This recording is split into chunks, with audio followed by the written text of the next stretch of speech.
Ahorita me das agua, por favor. Aleluya. Paz de Cristo. Te damos gracias, Señor. Te alabamos, te bendecimos. Te exaltamos, Padre.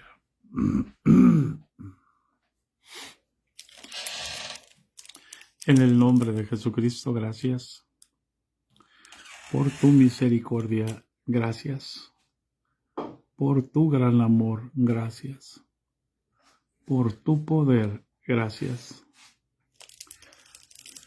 Porque tú eres santo, porque tú eres Dios, porque tú vives y reinas por los siglos de los siglos, Señor.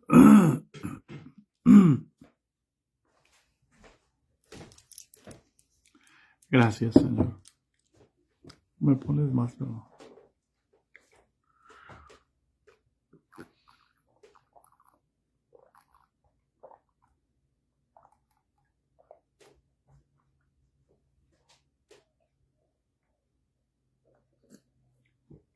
Aleluya. La gloria, la honra, la alabanza y la victoria, Señor, es para usted, mi Señor, para ti, Padre Santo. En el nombre de Jesús, gracias. Gracias, gracias. Gracias, gracias, gracias. Gracias, gracias. Bendigo la vida de cada una de tus hijas y tus hijos en el remanente, Padre. En el nombre de Jesús, gracias, Padre. Solo tú eres Dios, Señor.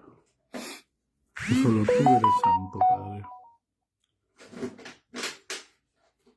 Solo tú eres el que vives y reinas, Padre. En el nombre de Jesucristo.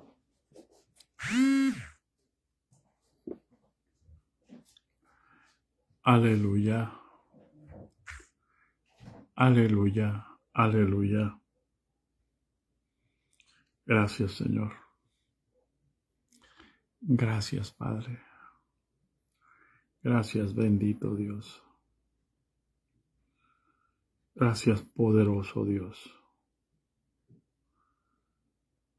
En el nombre de Jesucristo, gracias. Santo, santo, santo, santo, santo. Santo y digno de suprema alabanza. Aleluya. Mi alma te bendice, Padre. Mi alma te alaba, Padre. Mi alma te exalta, Señor. En el nombre de Jesús. Gracias. Gracias, quita este cansancio, Padre. Aleluya.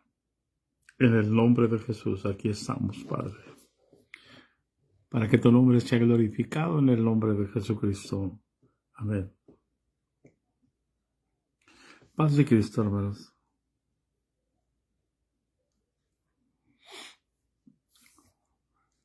Tengo una pregunta que hacerles.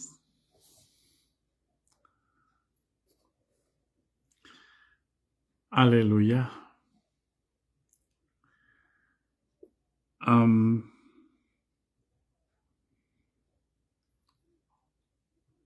El apóstol nos enseña que tenemos que glorificar al Señor en nuestros cuerpos. Amén. Por eso tenemos que huir de la fornicación. Cualquier otro pecado que el hombre cometa está fuera del cuerpo. Nosotros somos el templo del Espíritu Santo, hermano. Nuestro cuerpo es el templo del Espíritu Santo. Por eso es que no podemos, hermano. Y es en nuestra mente donde tenemos que cortar todo intento de fornicación o de adulterio. Todos nos damos cuenta, todos somos conscientes de que lo que pensamos. No podemos echarle la culpa a la carne. Porque todo lo filtramos a través de lo que vemos, a través de lo que oímos, a través de lo que olemos, a través de lo que hablamos, a través de lo que palpamos. Amén. Si tenemos que glorificar al Señor en nuestro cuerpo, entonces ¿a qué vamos al templo?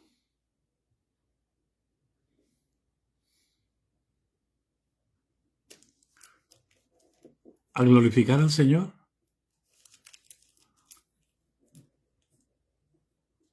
Si la alabanza es hermosa en los santos y en los íntegros, entonces tenemos que tener cuidado cómo subimos al templo. Porque el templo somos nosotros. Entonces, aquí hay un problema grave. Hay un problema que nadie cuestiona. Porque se nos enseñó que así son las cosas y como se nos enseñó que ese es el orden que Dios pone. Y nadie puede cuestionarlo porque el que lo cuestiona está mal. Recuerdo de una hermana que le comentó a un pastor y le dijo, hermano, ¿ya leyó el libro de Enoc? Le dijo, sí, le dije. Y le dijo, ¿ya leyó los libros apócrifos de la Biblia? Sí. Le dijo el pastor, yo quiero leer el libro de Enoc. Y le dijo el hermano, tenga mucho cuidado, hermano. Y le dijo, ¿usted tuvo mucho cuidado cuando leyó el libro de Enoc? Y se quedó muy serio el hermano. Lo que pasa, le dijo, es que usted sabe que nosotros tenemos la sana doctrina. Y le dijo la hermana, bueno, nomás explíqueme por favor qué es la sana doctrina.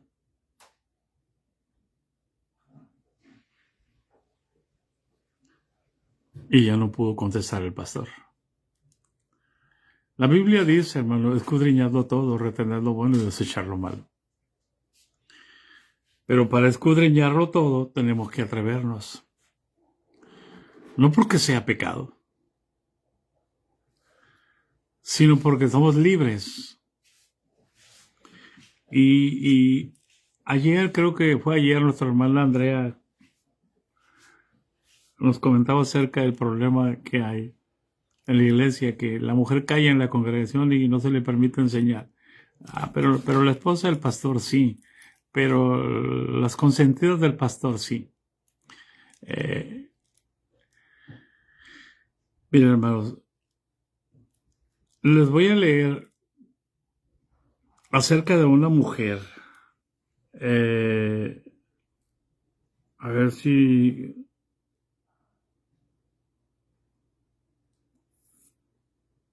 A ver si recuerdo el nombre de la mujer.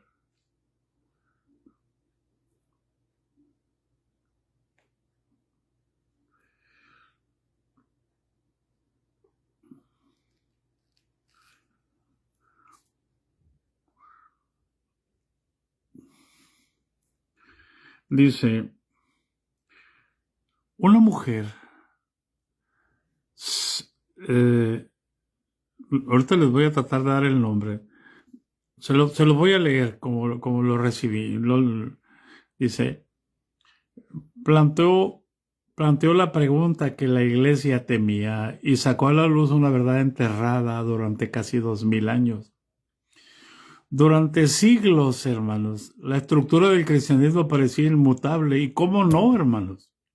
¿Cómo no?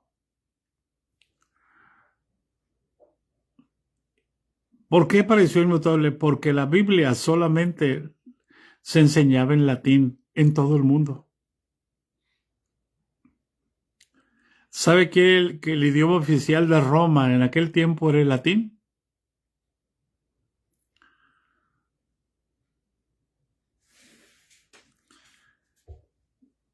Y nadie podía leer la Biblia. Entonces, lo que ellos decían, nadie lo podía refutar. Para que vea, cuando una institución tiene sus líderes que nadie les puede refutar nada, proviene de Babilonia. A Cristo se le puede refutar todo. A Cristo le refutaban un montón de cosas y Cristo no se molestaba y les respondía. ¿Cuántas veces lo tentaron? para acusarlo, para apedrearlo. Y él no se molestaba. Él no decía, ¿por qué me tientan?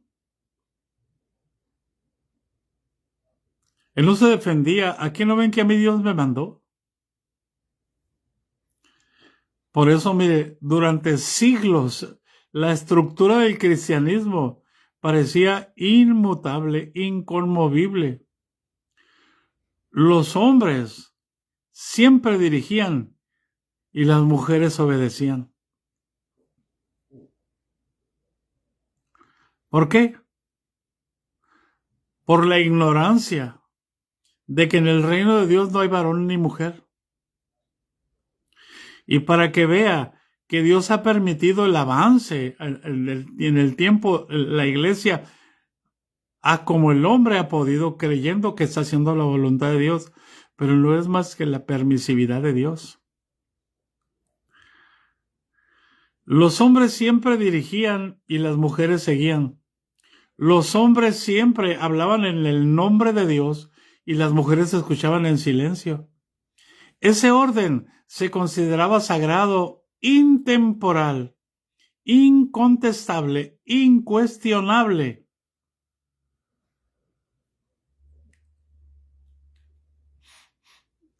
No una tradición, un designio divino. No una historia. Se consideraba la voluntad de Dios. Aquí viene el nombre de la mujer. Entonces apareció Rosa María Radford Reuter. Rosa María Radford Reuter, una investigadora que se negaba a aceptar las respuestas, que se derrumbaba bajo sus propias contradicciones.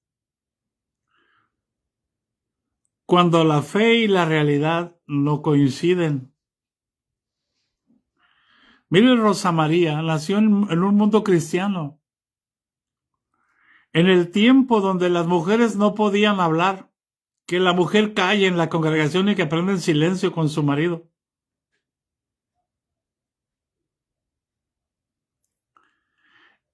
En el tiempo que los negros no eran dignos del reino de Dios, ni los chinos, ni los japoneses.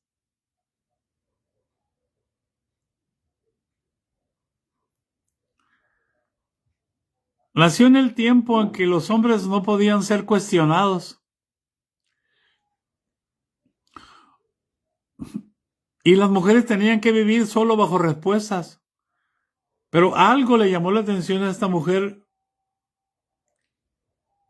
y lo que le llamó la atención era que el cristianismo predicaba justicia.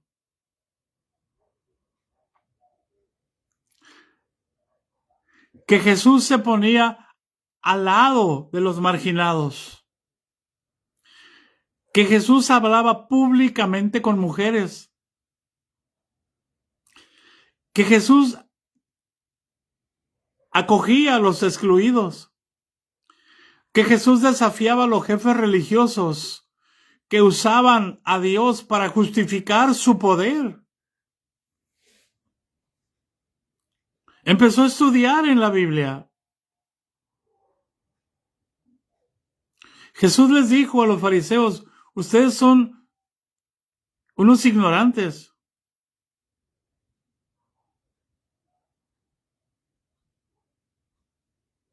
¿Por qué? Porque no leen las Escrituras.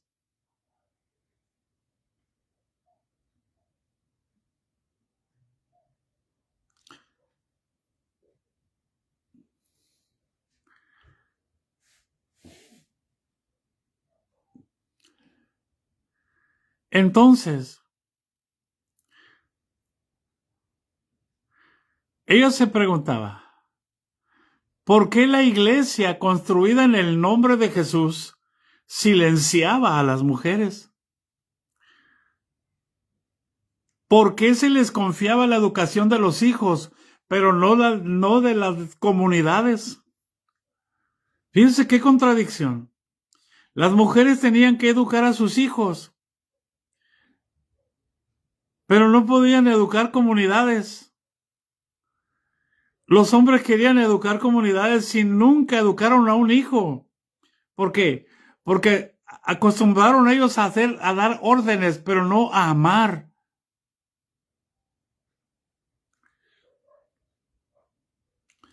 ¿Por qué podían limpiar los santuarios, pero no podían estar en el altar? ¿Por qué podían seguir a Cristo, pero nunca podían representarlo?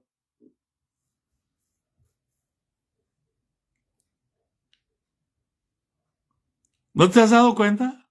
Que es exactamente lo mismo que, como dijo aquel canto, esta misma historia vuelve a repetirse.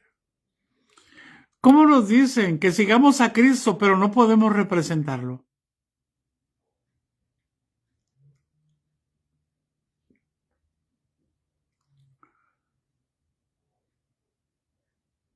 Cuando esta mujer, Rosa María, preguntó, ¿por qué? Inmediatamente las respuestas llegaron y le dijeron, porque siempre ha sido así.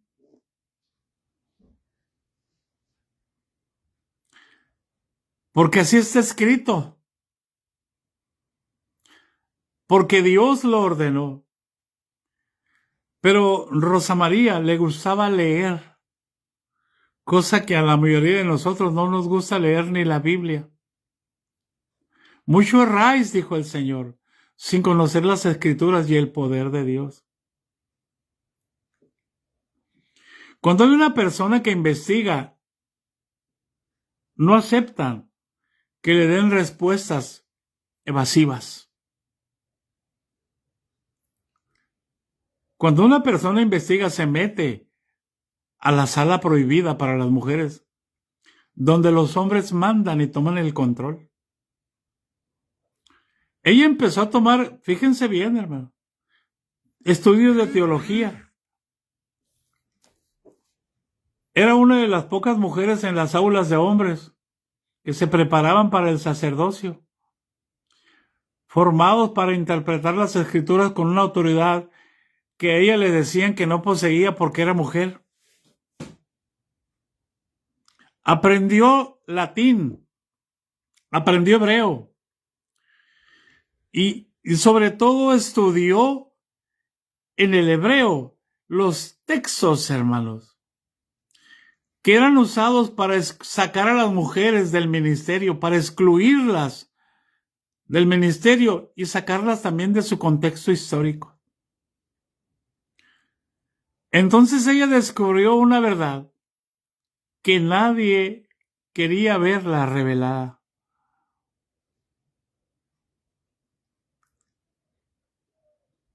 Y ella le puso las mujeres que la historia intentó borrar.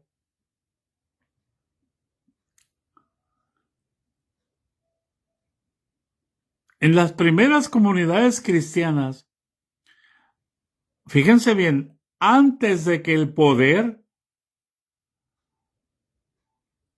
se transformara en jerarquía, las mujeres no estaban en silencio, dirigían.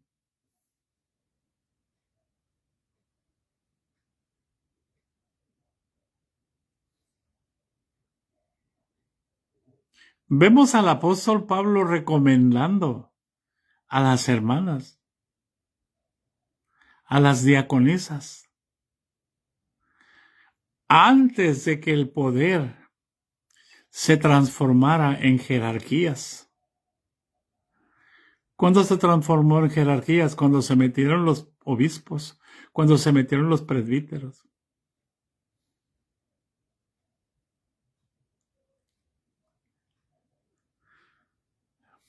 Mujeres como Febe, mencionada por Pablo como una diácona y colaboradora clave en la comunidad, como Junia. Junia estaba considerada como apóstol.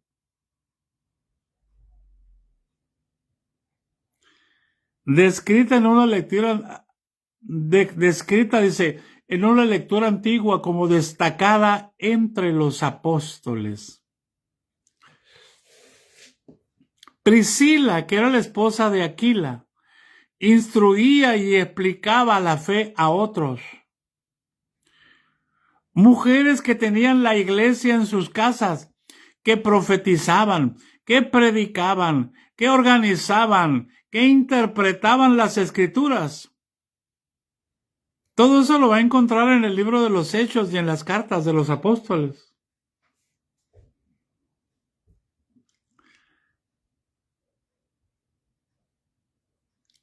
El testimonio histórico era claro. Las mujeres no eran una rareza en el cristianismo primitivo, eran fundamentales. Entonces Rosa María formuló la pregunta siguiente, todavía más peligrosa. ¿Qué pasó? El poder reescribe las escrituras. Las autoridades reescriben y reinterpretan las escrituras. Las investigaciones de Rosemary mostraron una transformación lenta y deliberada. A medida que el cristianismo pasaba de pequeñas comunidades a instituciones poderosas, la dirección se estrechaba, la autoridad se centralizaba y las mujeres antes visibles se volvían incómodas. Escucha, los textos se reinterpretaron. Es pecado ponerse pantalón, es pecado venir en camiseta al culto. Me acuerdo de un hermano, amigo mío, que le hice la pregunta, hermano, ¿es pecado ir al culto en camiseta? Sí, hermano, dijo, es pecado. Y le dije yo, hermano, ¿no se ha dado cuenta que su esposa todos los domingos va en camiseta?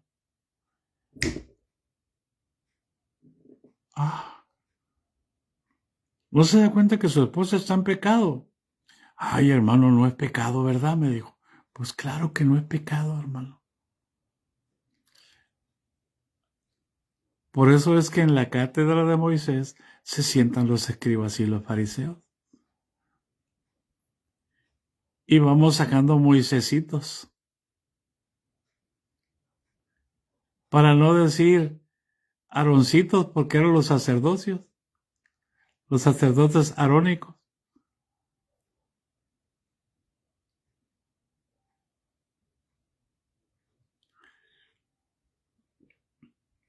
A medida que la iglesia dejó de ser un organismo y se hizo una organización, los textos se reinterpretaron. Las mujeres fueron minimizadas, rebautizadas o borradas. La teología se remodeló para defender la dominación masculina.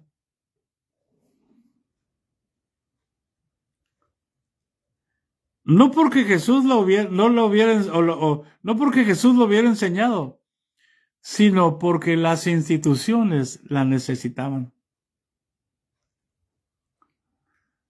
Hay algo bien tremendo, hermano.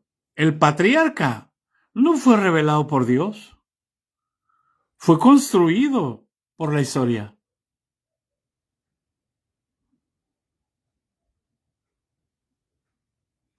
Mientras Abraham vivía como Abraham, ¿a quién le interesaba la vida de Abraham?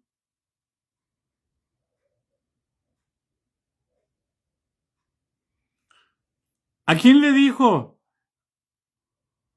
Dile a Abraham que lo voy a usar. No, hermano. El patriarcado, hermano, no fue revelado por Dios. Fue construido para narrar la historia.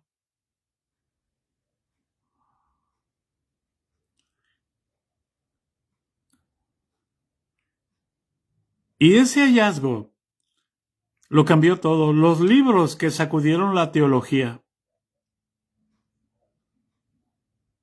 En los años 1970 y 1980, Mientras el feminismo avanzaba en el mundo, Rosa María publicó su trabajo.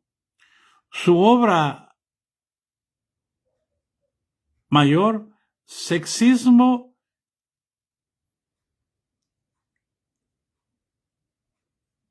y Dios hablando, desmontó siglos de teología patriarcal con rigor y claridad moral.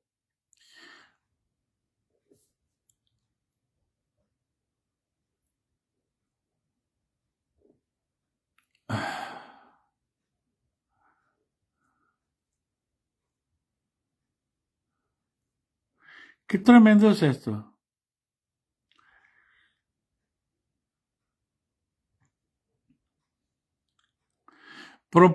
Ella propuso una idea simple y radical. Si su teología afirma que Dios ama la justicia, pero tu institución practica la injusticia, el problema no es de Dios. El problema es de la institución. Voy a repetir. Si tu teología afirma que Dios ama la justicia, pero tu institución practica la injusticia, el problema no es de Dios. No te puedes enojar con Dios. El problema es de los hombres.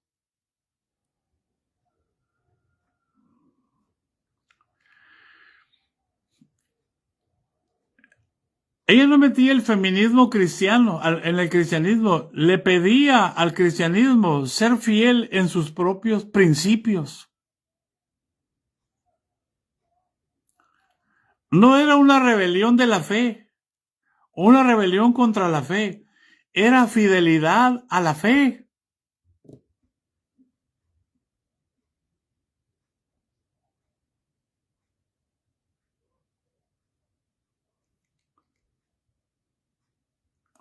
Pero la reacción contra ella fue muy violenta. ¿Y por qué la reacción fue tan violenta? Por decir eso. Si tu institución, si tu iglesia habla, hermano, de amar la justicia, pero tu institución practica la injusticia, el problema no es de Dios, el problema es de la institución. Ellos no estaban en contra de la fe, estaban en contra, hermano.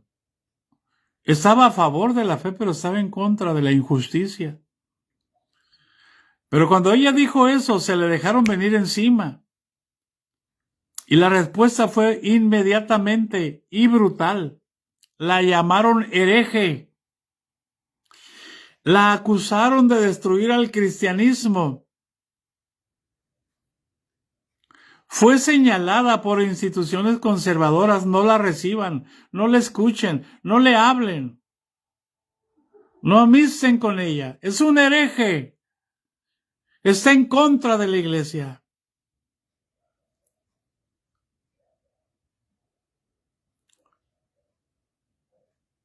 Porque no solo cuestionaba los roles de género, cuestionaba al poder en sí.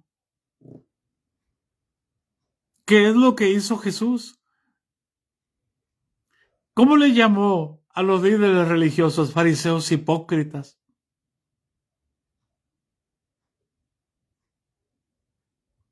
Y les dijo que cuál era su problema. No solamente les dijo hipócritas.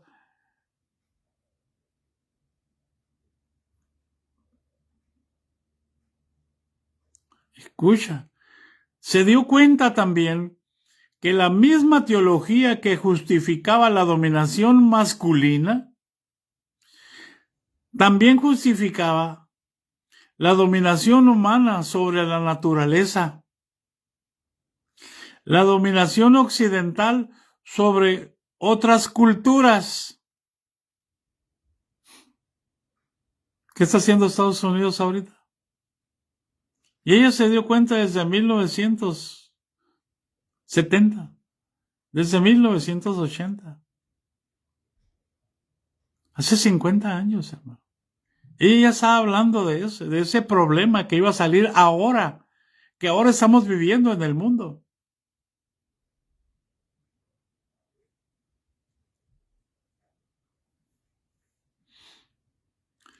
La dominación occidental sobre otras culturas.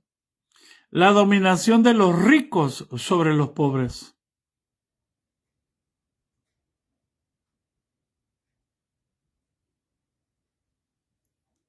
Investiga cuánto gana un secretario general de la iglesia, aparte del sueldo que tiene en la iglesia como pastor.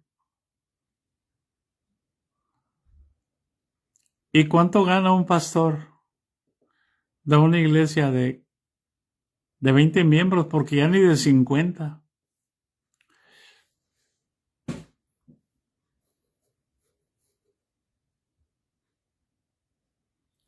Y entonces ella descubrió lo que está pasando ahorita, que la jerarquía no solo era una cuestión de género, era una visión del mundo.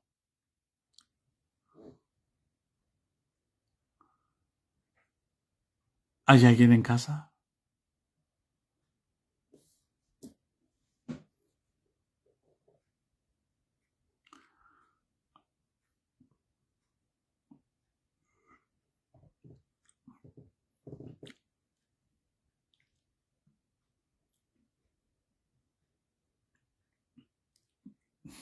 Mire, hermano, hay teología ecológica.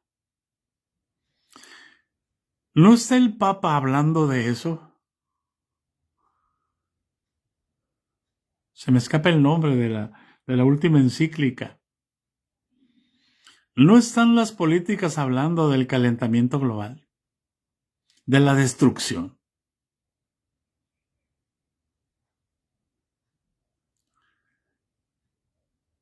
Ella sostuvo, hermano, que una fe fundada en la dominación del hombre acabaría inevitablemente destruyendo el planeta, que es lo que está pasando. Una persona que se dice que cree en Cristo y que es cristiano manda a destruir un país y manda a saquear un país.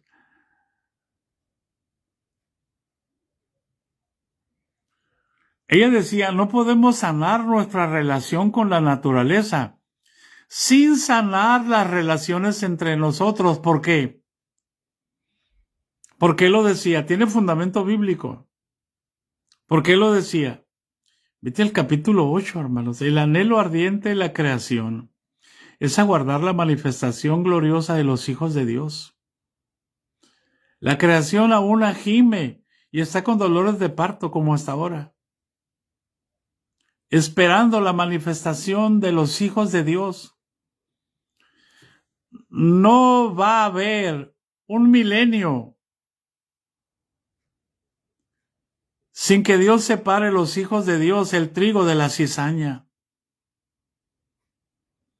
Y guarde el trigo en su granero, que en el templo que es el cielo. Y la cizaña la sea echada al lagar de la ira de Dios. No podemos sanar nuestra relación con la naturaleza, escribía, sin sanar nuestras relaciones entre nosotros. Es decir, no puede haber una iglesia sana si primero los matrimonios no están sanos.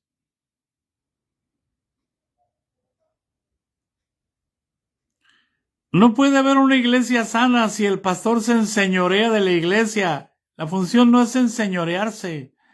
Él es el servidor, no el servido. Su trabajo es amar a la iglesia, así como Cristo amó a la iglesia. Todas sus declaraciones,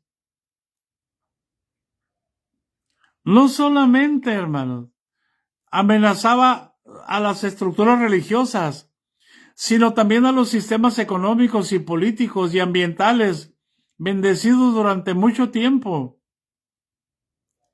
Y aún así, no se fue al gnosticismo, no se fue con los Illuminati, no se fue a ningún otro movimiento religioso, se quedó en el cristianismo. Porque el problema no es de Dios, el problema es de los hombres.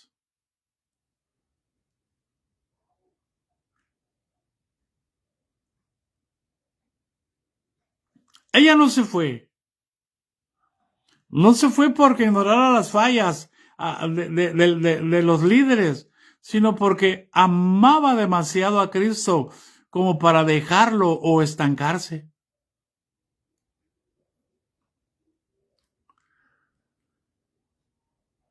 Gracias, hermanos, a mujeres como ella.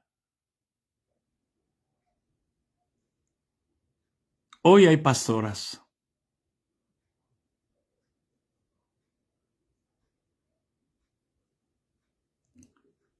Hoy hay mujeres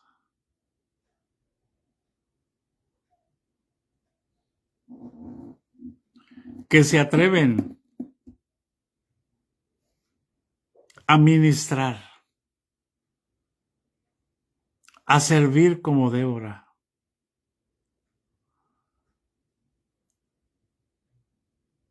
a enseñar la fe, a educar comunidades, a enseñar,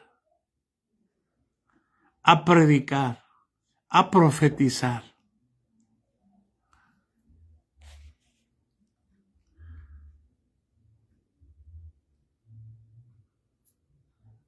¿Hay alguien en casa?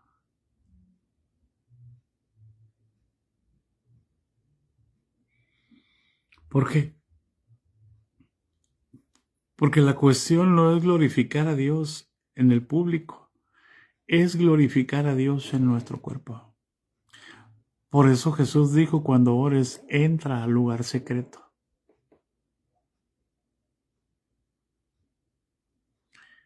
Allí en tu corazón.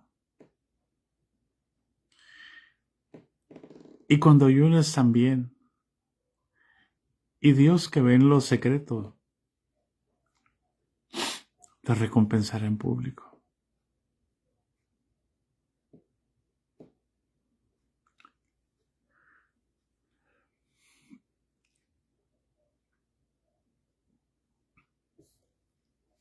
Es tan importante, hermanos, entender que en el reino no hay varón ni mujer. Así que cuidemos, hermanos.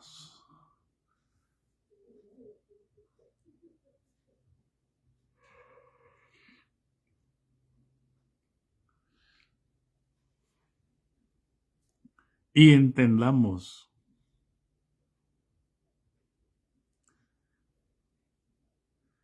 que fue Dios el que ordenó que de las tinieblas resplandeciese la luz.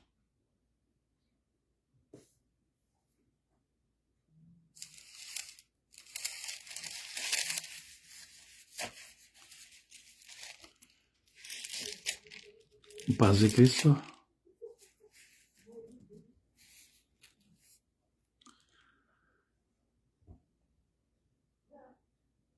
Hoy el entendimiento de muchos hombres está embotado todavía. Hasta el día de hoy, que cuando leen el antiguo pacto, les queda el mismo velo no descubierto, el cual por Cristo es quitado. Y aún hasta el día de hoy, cuando se lee a Moisés, el velo está puesto sobre el corazón de ellos. Pero cuando se conviertan, el velo se quitará. Paz de Cristo. ¿Por qué? Porque el Señor es el Espíritu. Y donde está el Espíritu de Dios, allá hay libertad. Y yo pregunto, hermana Marta, hermana Susana, hermana Elvia, hermana Edelmira, ¿no está el Espíritu de Dios en ti?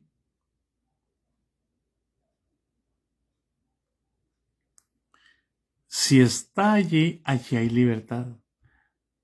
¿Por qué entonces nos hacemos esclavos de los hombres? Ni aún en el matrimonio eres esclava de tu esposo.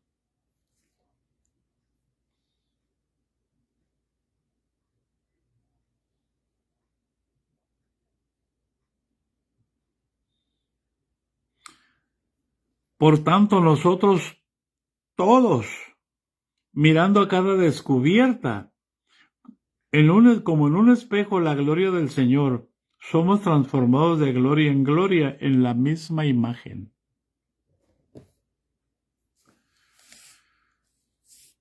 Amén.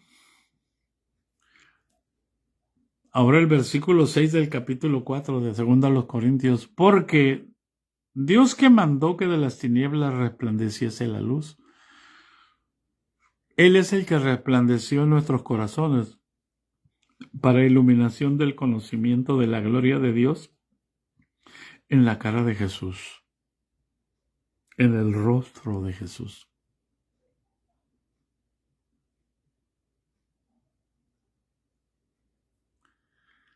¿Hay alguien en casa? Pero tenemos este tesoro en vasos de barro. ¿Tienes el Espíritu Santo? Ese es tu tesoro.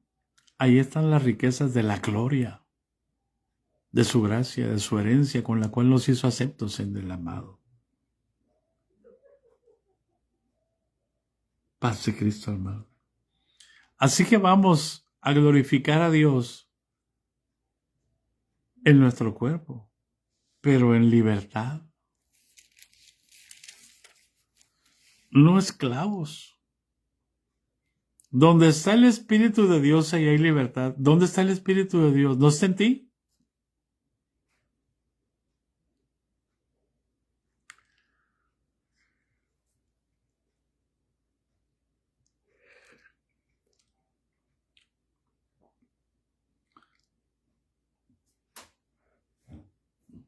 ¿O ignoráis que sois templos del Espíritu Santo? Que vuestro cuerpo es templo del Espíritu Santo, el cual está en vosotros, el cual tenéis de Dios y que no sois vuestros. Porque habéis sido comprados por precio, glorificad pues a Dios en vuestro cuerpo y en vuestro espíritu, los cuales son de Dios. Y Dios quiere usarlos.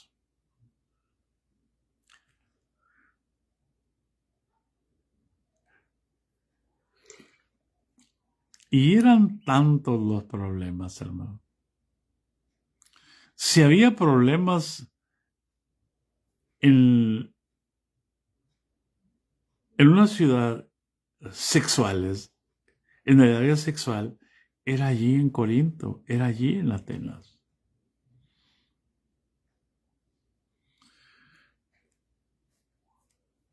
Y Pablo vuelve a recordarles las cosas que le escribieron a Pablo acerca de aquel hombre que tenía la mujer de su padre. Y en el capítulo 7, versículo 1, toma este punto de la fornicación para entrar a hablar del matrimonio, de lo que la fornicación puede causar en un matrimonio. Y dice, en cuanto a las cosas que me escribisteis, bueno le sería al hombre no tocar mujer. Paz de Cristo, hermano. No tocar mujer, yo creo que hay que agregarle aquí que no sea su esposa.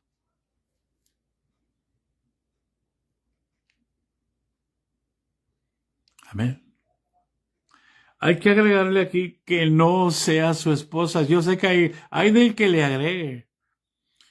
Pero de la otra manera, muchos hermanos no tienen una relación correcta con su esposa porque dicen, es que no te puedo tocar, mija.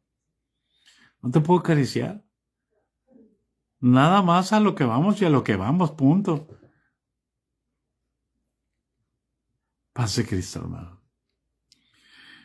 En cuanto a las cosas que me escribisteis, bueno le sería al hombre no tocar mujer. Pero a causa de las fornicaciones,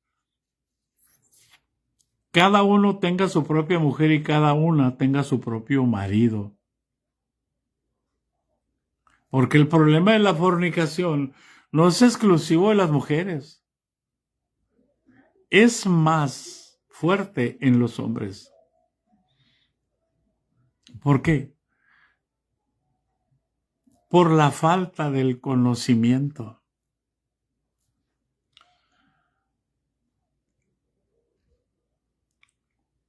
Por eso les hablaba yo ayer acerca de, o antier no recuerdo, que cuando un joven y una jovencita se casaban en Israel, el joven no tenía obligación de ir a la guerra ni trabajar por un año. Tenía que estar con su mujer para aprenderla, para aprender a amarla. A ver. Por eso, para que no haya fornicación en el pueblo. Qué detalle tan precioso de parte de Dios para ordenar y para definir la importancia del sexo. ¿Por qué? Porque Dios buscaba una descendencia para él. No para nosotros. Y por eso, para evitar las fornicaciones, cada uno tenga su propia mujer y cada uno tenga su propio marido. El marido cumple con la mujer el deber conyugal y asimismo la mujer con el marido.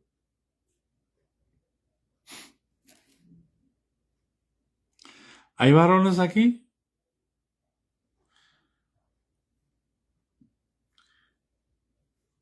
Por eso es que tenían que estar un año, hermano, sin trabajar y sin ir a la guerra, solamente atendiendo a su esposa como mujer. Y el primero que tiene que cumplir es el varón.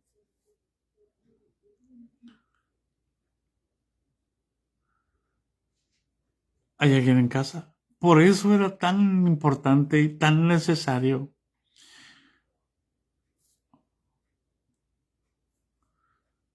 entender el funcionamiento del cuerpo humano.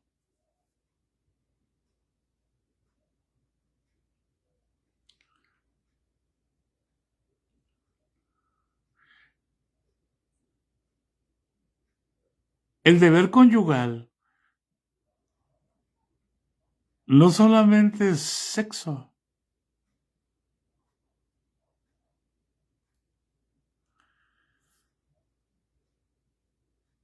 es en lo físico, es en el alma y es en el espíritu.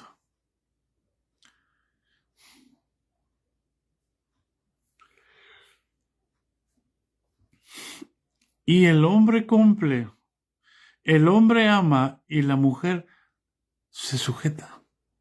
No hace sujeta, se sujeta. ¿Para qué? Para no darle margen. Por eso leíamos, maridos, amad a vuestras mujeres así como Cristo amó a la iglesia. ¿Para qué?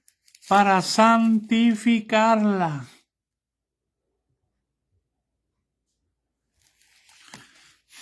Cuando tú lo haces en Cristo, le cumples y ella es feliz, sabe que tú eres su hombre, jamás va a asomarse otro hombre a su corazón, porque Dios te va a poner como un sello sobre su corazón. ¿Hay alguien en casa?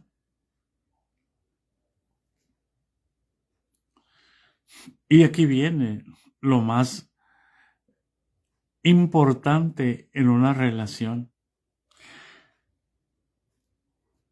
Y dice, la mujer no tiene potestad sobre su propio cuerpo, sino el marido. Pero ni tampoco él tiene el marido potestad sobre su propio cuerpo, sino la mujer.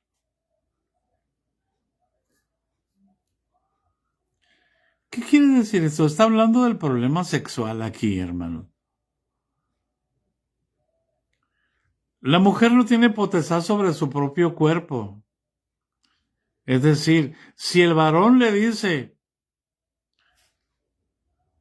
arréglate, entonces tiene que arreglar.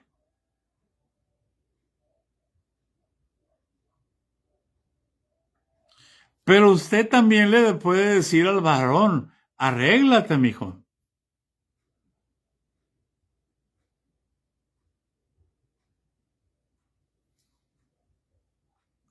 Ay, hermano. ¿Por qué? Ay, hermano. ¿Por qué?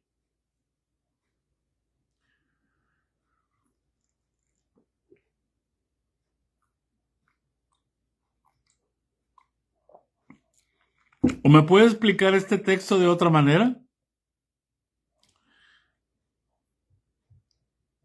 Que la mujer no tiene potestad sobre su propio cuerpo sino su marido. Y que el marido no tiene potestad sobre su propio cuerpo sino su esposa.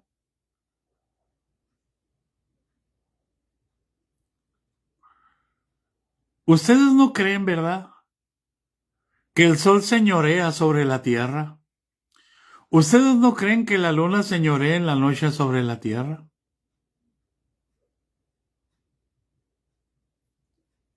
Por eso es tan importante que un hombre, hermano, viva con su mujer un año exclusivamente para que conozca sus ciclos.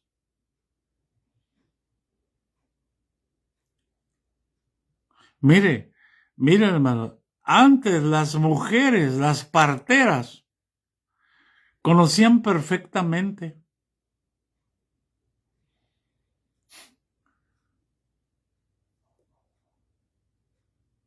el movimiento de la luna y ellas podían decirle a las personas: si quieres tener un varón, ten relaciones con tu esposo en esta fase de la luna.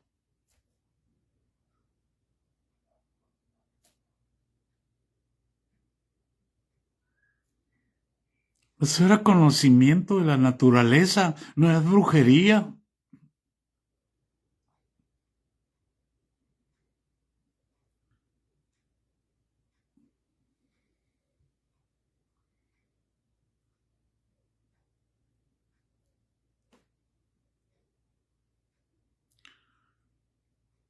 Usted sabe que las mareas, la marea alta en la mujer también implica un clímax alto y la marea baja un clímax bajo.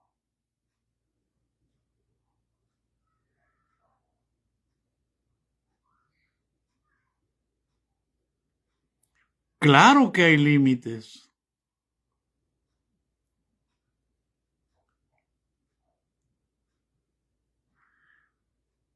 Dios a todo le puso límites.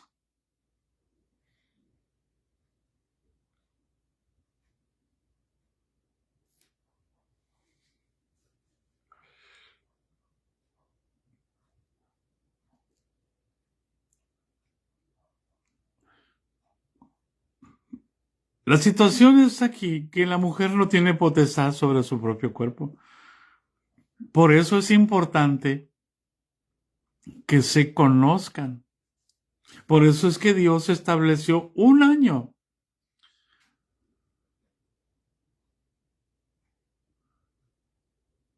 para saber lo correcto y lo incorrecto. Por eso dice enseguida, fíjense bien, hermano, no os neguéis el uno al otro, a no ser por algún tiempo de mutuo consentimiento para ocuparos sosegadamente en la oración y volver a juntarlos en uno, para que no os tiente Satanás a causa de vuestra incontinencia. Si usted no tiene incontinencia o si trae un trauma a usted porque la violaron, hermano, eso tiene que arreglarse. Eso tiene que confesarse. Eso tiene que renunciarse. ¿Por qué? Porque usted tiene derecho a ser feliz, tan siquiera en el sexo.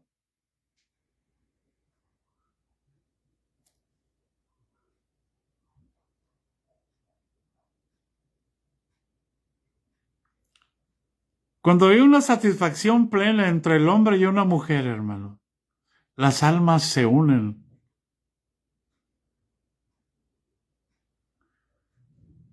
Y entonces se siente la necesidad de dependencia del uno con el otro, no de independencia. Pero para eso tiene que haber un mutuo acuerdo, un mutuo consentimiento. Un año es suficiente, pero hoy es una noche, la noche de bodas, mándalos a la noche de bodas. Si el hombre nunca se asesoró, nunca se preparó y no sabe cómo funciona una relación, no va a ser una noche de bodas feliz.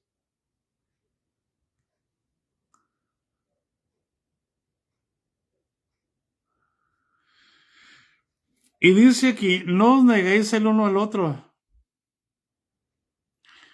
Porque si tú te niegas a tu esposo y el deseo de tu esposo está latente, mira hermano, ¿tú crees que los demonios no se dan cuenta?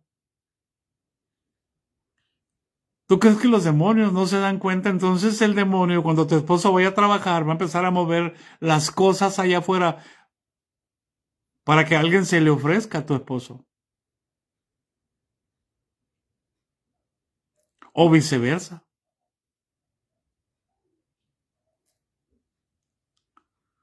¿Hay alguien en casa?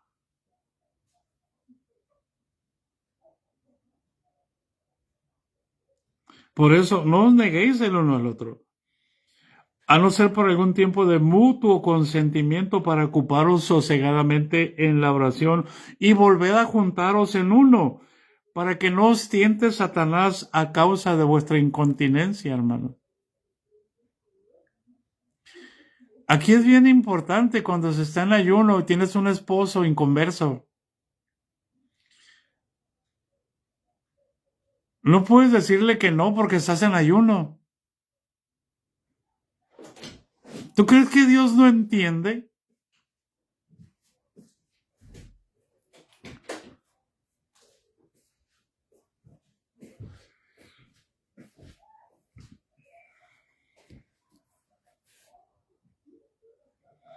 Y entonces dice, mas esto digo por vía de concesión, no por mandamiento. Bien. Ahora viene lo que va a decir ahora, viene por vía de concesión, no por mandamiento. Él lo está recomendando, lo que sigue ahora. Quisiera más bien que todos los hombres fuesen como yo. O sea,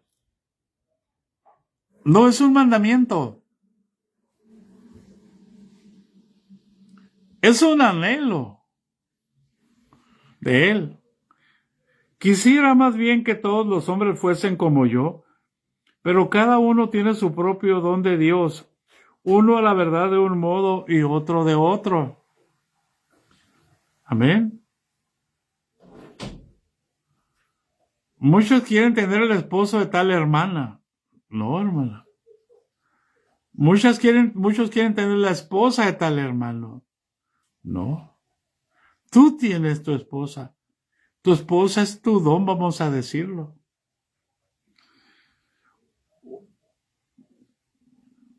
Pablo era así. Él aceptó el celibato. Él decidió no casarse por amor a Cristo. No porque fuera homosexual. Él decidió hacerse eunuco, vamos a decirlo de esa manera, por amor a Cristo.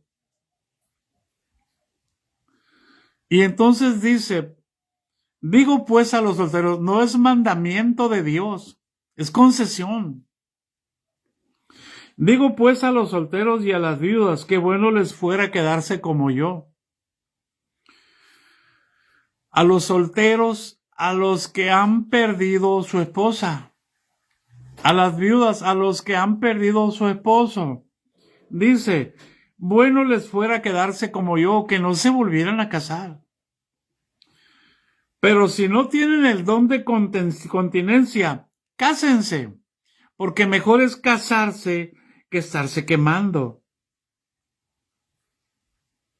Amén.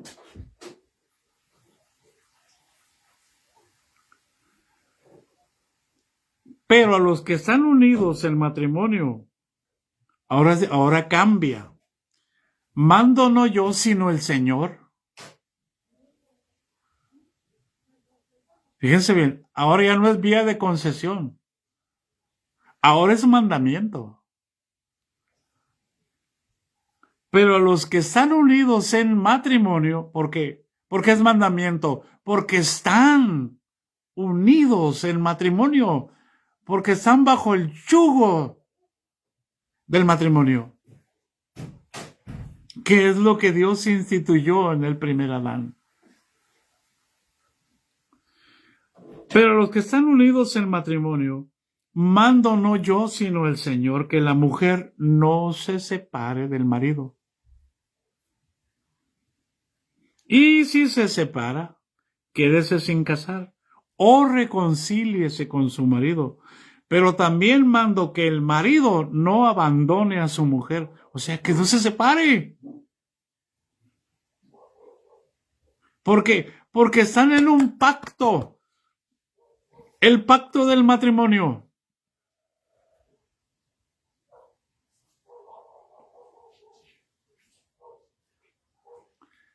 No hay divorcio. Hay una exclusión. Después la veremos.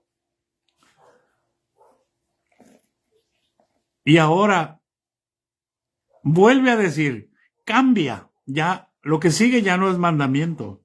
Y dice, y a los demás yo digo, no el Señor. Amén.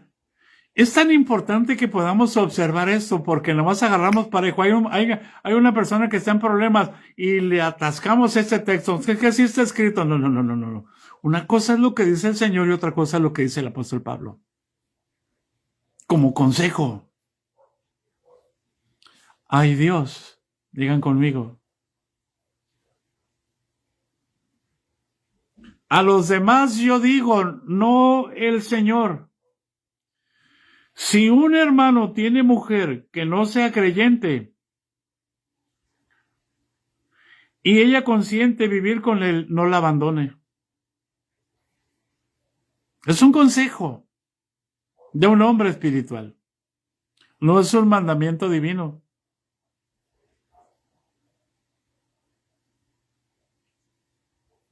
¿Hay alguien en casa? Y si una mujer tiene marido que no sea creyente y él consiente en vivir con ella, no lo abandone. Y aquí viene algo. Está diciéndolo Pablo, no el Señor. Porque el marido incrédulo es santificado en la mujer y la mujer incrédula en el marido. Pues de otra manera, vuestros hijos serían inmundos, mientras que ahora son santos.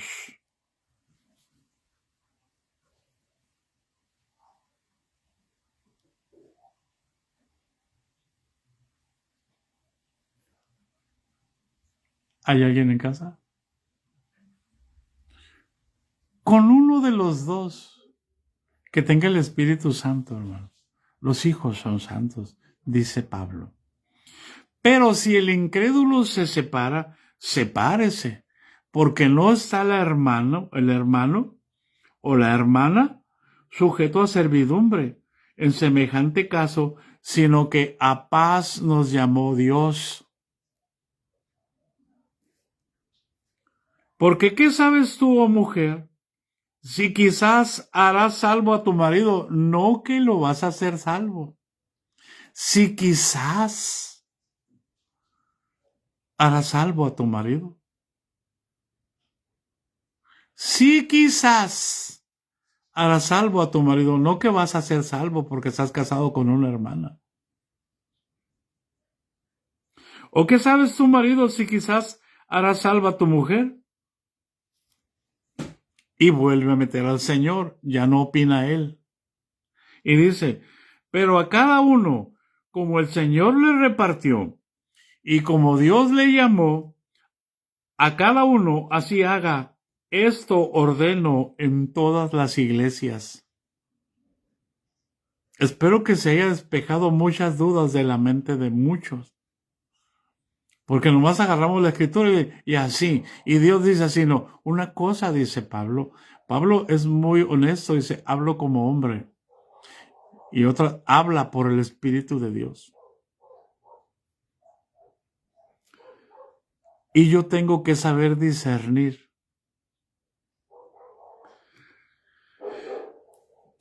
Esto es lo que el apóstol Pablo ordena en todas las iglesias. ¿Fue llamado alguno siendo circunciso? Quédese circunciso. ¿Fue llamado alguno siendo incircunciso?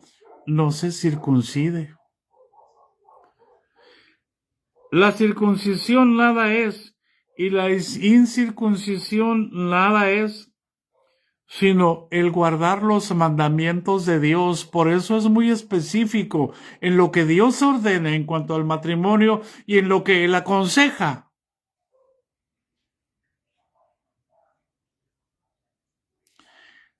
Y pone este ejemplo de la circuncisión y de la incircuncisión. Y dice, para seguir hablando del matrimonio, y dice el versículo 20, cada uno en el estado en que fue llamado, en él se quede. Si fuiste llamado soltero, quédate soltero. Pero es que también dice ahí que es mejor casarse que andarse quemando. Pero ¿para quién es ese consejo, hermano?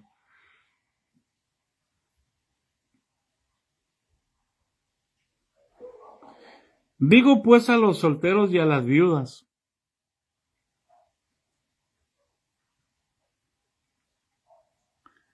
¿Por qué, hermano?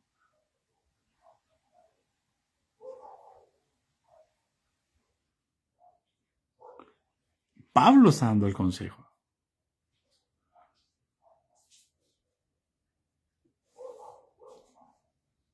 No es mandamiento. Y sigue aquí el consejo de Pablo. Cada uno en el estado en que fue llamado, en él se quede. ¿Fuiste llamado siendo esclavo? No te dé cuidado. Pero también si puedes hacerte libre, procúralo más. Porque el que en el Señor fue llamado siendo esclavo, liberto es del Señor. Asimismo, el que fue llamado siendo libre, esclavo es de Cristo.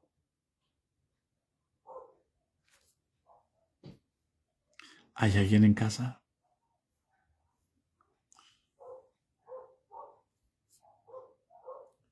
Es decir,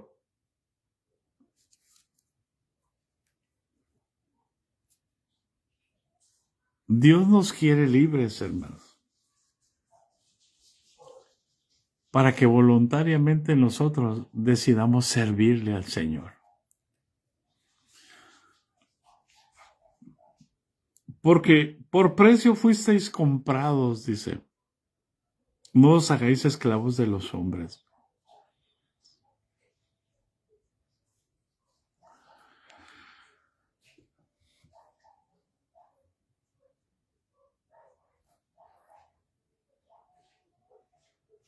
Cada uno, hermanos, en el estado en que fue llamado, así permanezca para con Dios.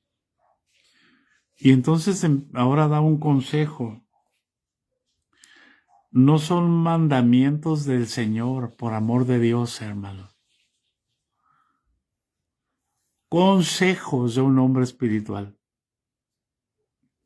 25. En cuanto a las vírgenes, no tengo mandamiento del Señor, mas doy mi parecer, como quien ha alcanzado misericordia del Señor para ser fiel. Tengo pues esto por bueno, a causa de la necesidad que apremia, que hará bien el hombre en quedarse como está. Amén. Las vírgenes, la recomendación es que se queden vírgenes.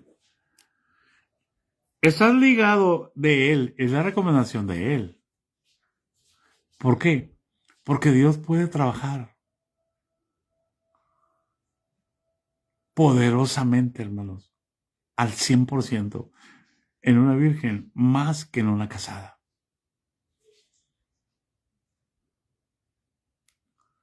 Porque todo el corazón de la virgen, ese es el consejo de Pablo, dice, va a ser para el Señor.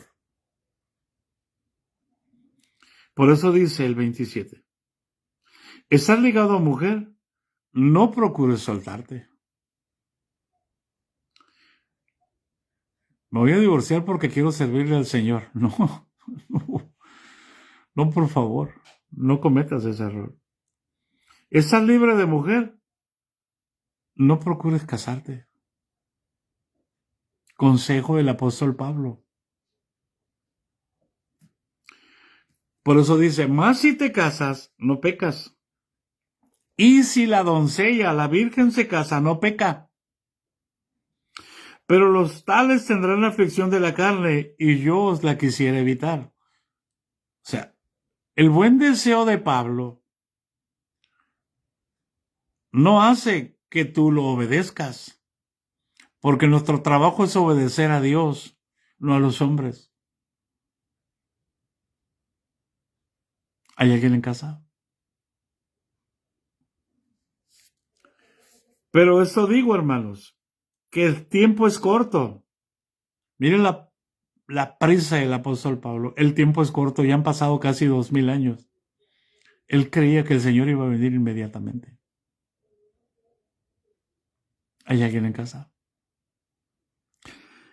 Pero esto digo, hermanos, que el tiempo es corto. Resta pues que los que tienen esposa sean como si no la tuviesen. Y los que lloran como si no llorasen. Y los que se alegran como si no se alegrasen. Y los que compran como si no poseyesen. Y los que disfrutan de este mundo como si no lo disfrutasen. Porque la apariencia de este mundo se pasa. Quisiera pues que estuvierais sin congoja. El soltero, aquí viene la justificación de él. El soltero tiene cuidado de las cosas del Señor, de cómo agradar a su Señor. O sea, no está preocupado de cómo agradar a su esposa. Es un consejo de él, muy a su manera, porque él encuentra en Cristo lo que buscó. Pero hay solteros que no tienen el mismo don de Pablo.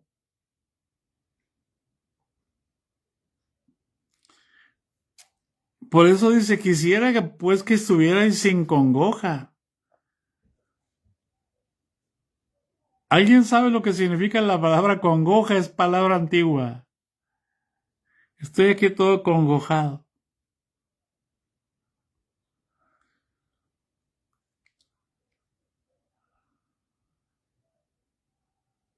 Sin anhelos, sin poder satisfacerlos. Porque está soltero. Quisiera pues que estuvierais sin congoja. El soltero tiene cuidado de las cosas del Señor, de cómo agradar al Señor. Pero el casado tiene cuidado de las cosas del mundo, de cómo agradar a su mujer. Mire, hermano, escuche esa palabra. Hay límites, hermana. Una hermana, pues, pero con límites, sí. Sin preocupación, pues, sin congoja. Estoy preocupado porque me quiero casar, pero no sé con quién. El soltero.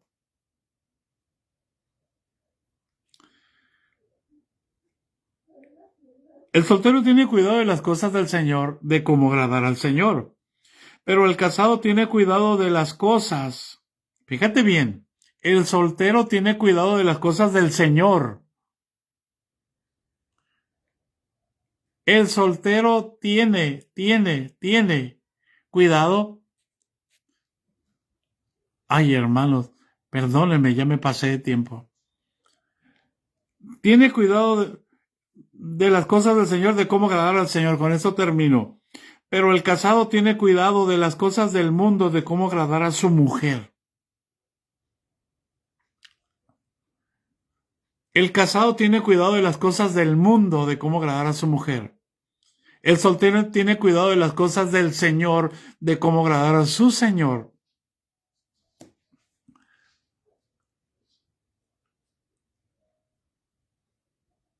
¿Hay alguien en casa?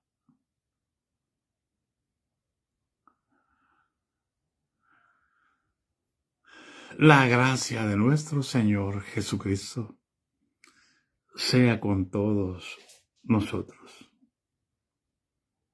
Amén. Bendiciones, hermanas. Si Dios nos concede, nos vemos el día de mañana. En el nombre de Jesús.